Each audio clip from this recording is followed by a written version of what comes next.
Crime is a real problem, but fascism is not the answer to crime. Fascism is itself a monstrous crime. This is Bob Avakian, Revolution, number 131. Earlier this year, as Donald Trump's fascist regime was defying a court order by sending hundreds of immigrants to a torture chamber prison in El Salvador, Trump hosted the fascist dictator of El Salvador, Nayib Bukele, in the White House. Trump and other fascists have praised Bukele's police state methods as a model for dealing with gangs and crime. Also of note, as part of his fascist rule, Bukele has remained in office in violation of limits set by El Salvador's constitution. Indeed, a model for Trump. Bukele's solution to gangs and crimes is to occupy the streets of El Salvador with military forces and to round up and imprison everyone Bukele's regime accuses of being a gang member with no due process. Yes, the streets in El Salvador appear to be safer so long as you don't oppose what the Bukele regime is doing or somehow get on Bukele's bad side. A reign of terror by gangs in El Salvador has been replaced by a reign of terror by the government and its armed forces. As pointed out in a New York Times article, November 1, 2024, Bukele has rounded up some 81,000 prisoners to be held incommunicado, and thousands of children as young as 12 are among the detained, and some of them have been tortured. This article also refers to an estimate that about 1/3 of the people detained in this way are actually innocent. And again, there is no real opportunity for those rounded up to contest what is being done to them. This is a model for how the Trump fascist regime claims it is going to deal with crime and clean up cities. Already, even before Trump, the U.S. has been a model of mass incarceration, with huge numbers of Black and Latino men and growing numbers of women imprisoned. And there is the constant police terror and outright murder of Black people as well as Latinos and Native Americans. The police in this country kill more than 1,000 people a year.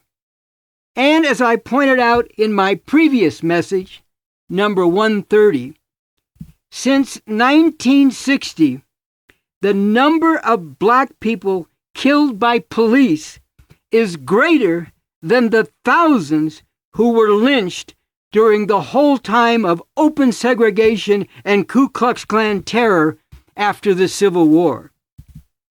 What disgusting hypocrisy when blatantly racist fascists like Trump and his maniac hitman Stephen Miller claim that those of us who oppose their brutal crackdowns and military occupations in cities are the actual racists because we supposedly don't care about Black people being terrorized by crime. As I wrote in my 2020 article, Anything But the Truth, all of a sudden, the most overt racists, like Trump and Stephen Miller, are pretending to be concerned about Black people killing each other. In reality, the fundamental cause of Black-on-Black crime is this system of capitalism imperialism. It is this system confining masses of Black people in conditions of deprivation, degradation, and hopelessness, and continually pumping at them the dog-eat-dog mentality that fuels this cutthroat system of exploitation and oppression from top to bottom. Again, from anything but the truth. That black people, who are already so viciously oppressed and suffering so terribly, are killing each other in such great numbers, is something that should make any decent person heartsick, and it should drive them to seek the way to put an end to this by getting to the deeper causes of this and moving to change all that. If those who are constantly citing statistics about black-on-black crime really wanted to do something meaningful about the fact that black people, and especially the youth, are killing each other in tragically high numbers, they would join with those of us who are working to win these youth to the revolution that can bring down this system, which is the fundamental cause of this, and bring into being a system which would uproot the conditions and transform the ways of thinking that give rise to this. But the overt racists and black conservatives are not really interested in putting an end to all that.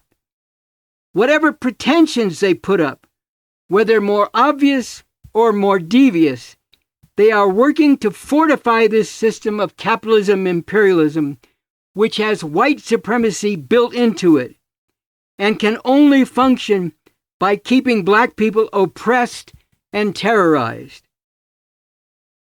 Using the military to back up the police in viciously repressing the people already brutally preyed upon by this system can only bring more horror on top of horror. Whether in El Salvador or in this country itself, any system that presents the choice as between rampant crime or a police state in the name of fighting crime is a system that has no right to exist. In another 2020 article at revcom.us, I spelled out this fundamental truth. Racial oppression can be ended, but not under this system. We need a fundamentally different system and a revolution to bring about that fundamentally different system.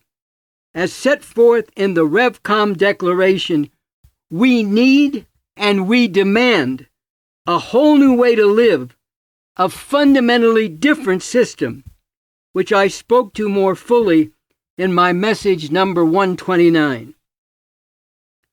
In immediate terms, everyone who is outraged by this Trump fascist regime and the accelerating juggernaut of horrors it is rapidly moving to enforce needs to take up the historic call to action initiated by refusefascism.org and open to all, which begins, "The time has come for the fall of the Trump fascist regime. Beginning November 5, 2025, Washington, D.C. The call from Refuse Fascism continues. Fascism is not a looming threat. It is upon us now. Humanity's only hope is for the decent people of this country to rise in our millions. We must drive the Trump fascist regime from power. Beginning November 5, the one-year anniversary of Trump's election, flood D.C. in nonviolent protest." This call from Refuse Fascism needs to be taken up, distributed far and wide, and boldly acted on by growing numbers of people in keeping with the urgent necessity it is powerfully speaking to. As for us, the Revcoms, while devoting continuing and determined efforts to uniting all who can be united, coming from many different political perspectives, and taking up this call to drive out the Trump fascist regime, we will at the same time be actively working to involve growing numbers of people in seriously digging into the question of what has given rise to this fascism, and to win growing numbers of people to come to the understanding that it is this system of capitalism imperialism that is the fundamental source of this, and so many other outrages and atrocities, including the genocide being carried out by Israel against the Palestinian people with the full backing of the U.S., and that only the radical emancipating revolution represented by the new communism can bring an end to these horrors and bring into being a truly emancipating society and ultimately a world where human beings can truly thrive together and give full expression to their humanity.